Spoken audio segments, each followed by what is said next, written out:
বাংলায় না এমন কিছু শব্দ আছে বলতে গেলে খুব সোজা, কিন্তু যেই লিখতে যাবেন অমনি মনে একটা খটকা লাগে, তাই না?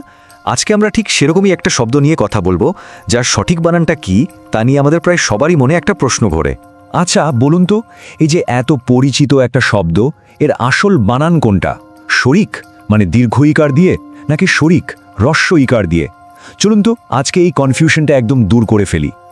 এই যে বানানটা দীর্ঘ ইকার দেওয়া, এটা আমাদের চোখের সামনে খুব বেশি ভাসে, তাই না?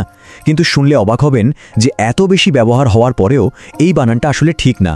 মানে ব্যাকরণ অনুযায়ী এটা ভুল, যদিও আমরা এটা প্রায়ই দেখি। তাহলে সঠিক বানানটা কি? এই যে দেখুন, শরিক হ্রস্ব ইকার দিয়ে। হ্যাঁ, এটাই কিন্তু বাংলা বানানের একদম পাকা নিয়ম। তো এখন থেকে লেখার সময় আর কোনো কনফিউশন রাখা চলবে না। আমরা সবসময় ব্যবহার করব শরিক। এর আসল কারণটা লুকিয়ে আছে শব্দটার মূলে, মানে এটা কোথা থেকে এসেছে তার মধ্যে। শরিক শব্দটা কিন্তু খাঁটি বাংলা শব্দ না, এটা আমাদের ভাষায় ঢুকেছে ফার্সি ভাষা থেকে। আর বাংলা বানানের একটা খুব গুরুত্বপূর্ণ নিয়ম হলো, বিদেশি ভাষা থেকে যে শব্দগুলো আসে সেগুলোর বানানে দীর্ঘ ইকার হয় না, তার বদলে হ্রস্ব ইকার বসে।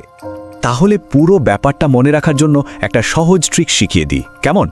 যখনই কোনো বিদেশি শব্দের বানানে ইকার হবে না ইকার হবে, এটা নিয়ে মনে একটু দ্বিধা আসবে, প্রায় সব ক্ষেত্রে ধরে নেবেন হ্রস্ব ইকারটাই হবে।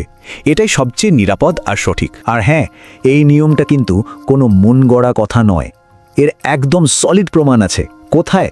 বাংলা একাডেমি আধুনিক বাংলা অভিধানটা খুলে যদি আপনি 1226 নম্বর পৃষ্ঠায় যান, সেখানে এই নিয়মটা পেয়ে যাবেন। তার মানে এটা একটা 100% নির্ভরযোগ্য নিয়ম। বাংলা ভাষা, সাহিত্য ও ব্যাকরণ সহ বাঙালিয়ানার নানা গল্প জানতে বাংলা সম্ভারকে লাইক, শেয়ার, ফলো এবং সাবস্ক্রাইব করতে ভুলবেন না।